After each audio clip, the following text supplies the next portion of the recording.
High everyone, welcome back to my YouTube channel. मी आणि विराज आज निघालो होतो शेताला. तर मी खूप दिवसानंतर शेताला जात होते. तर तुम्ही शेवटपर्यंत नक्कीच हा व्हिडिओ पहा. काय काय झालं, काय काय नाही ते तुम्हाला कळेल या व्हिडिओमध्ये. तर विराज आणि मी निघालो होतो शेतामध्ये. तर हे मस्त अशी मला नारळाचे वगैरे झाड दिसत होती. तर मी म्हटलं एक शूट घ्यायचे, म्हटलं खूप भारी दिसायली म्हटलं. तर विराज म्हणे हा घे म्हणे. अरे दीदी म्हणे समोर पण खूप छान आहे म्हणे झाड वगैरे. मी म्हटलं हो का, मग चल म्हटलं दाखव म्हणलं मला. तर त्याने मला असं शेतामध्ये आणलंच होतं हाताला पकडून. आणि इथे मस्त गाई वगैरे दिसल्या होत्या. आणि मी तुम्हाला सांगते, मी जेव्हा लहान होते का तेव्हा माझा भाऊ मला त्याच्या पाठीवर घेऊन मला शेतामध्ये आणायचा.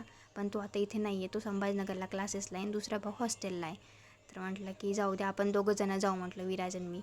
तर विराजला म्हणलं एक माझा असा व्हिडिओ घे म्हटलं. रे खूप छान व्ह्यूज दिसायला आहे. तर ते म्हणे हा दीदी घेतो.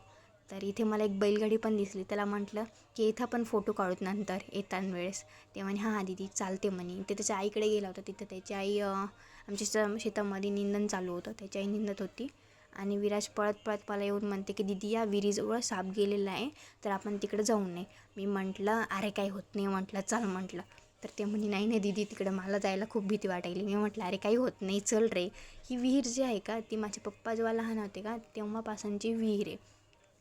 तर ती बांधली नाही अजून, कारण की त्याच्यामध्ये साप वगैरे गेलेला आहे तर असं म्हणतात ना. तर त्याच्यामुळं तिथं कोणी जात नाही.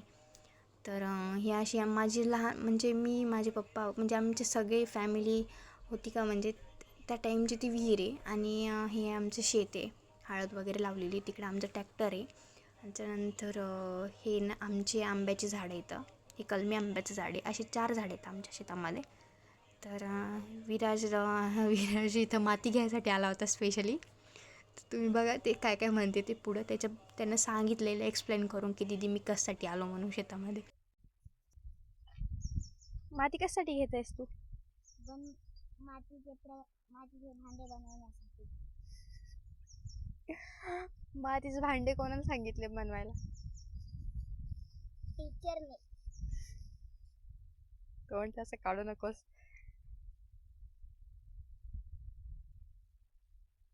बंद करते. आपण जरी मोठं झालो तरी पण माइंडने आपण लहानच आहोत. तर मी आज शेतामध्ये आले तर मला असं फिलिंग यायली की मी पण लहान आहे आणि त्याच्यासोबत मी पण माती खेळायले. त्याच्याहून जास्त माकडी तिकडे. माती रे, माकडी नाही. मातीच. चल चल तिकडे. कुठे? चल दाखव तुला. ओके चल.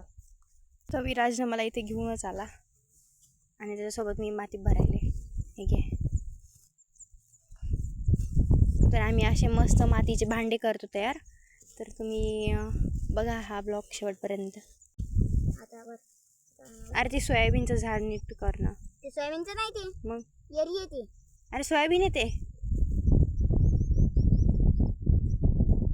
बघ ना, सोयाबीनच आहे ना ती. तर आम्ही सोयाबीनला न हे करता आम्ही सोयाबीनला पण उपटून टाकायलो मातीच्या नादामध्ये. घरचे आमच्या दोघाला बदलतील. हे कशासाठी बनवायला सांगितले तुम्हाला? हो एरी प्रयोगशाळा. पुस्तकात वाचता वाचता जे आलं ना मॅडम असे बनवायचं तयार. आलो त्या पुस्तकात मॅडमने सांगितले आम्हाला. हो का? आणि काय प्राईज काय भेटणार आहे असं हे बनवून नेल्याच्या नंतर? काहीच नाही, नुसतं बनवून न्यायचं. हा.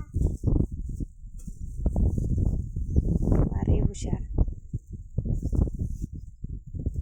चला तर गाईच, या भांडे झाल्याच्या नंतर तुम्हाला मी दाखवेन कसे भांडे केले आमच्या दोघांनी तयार.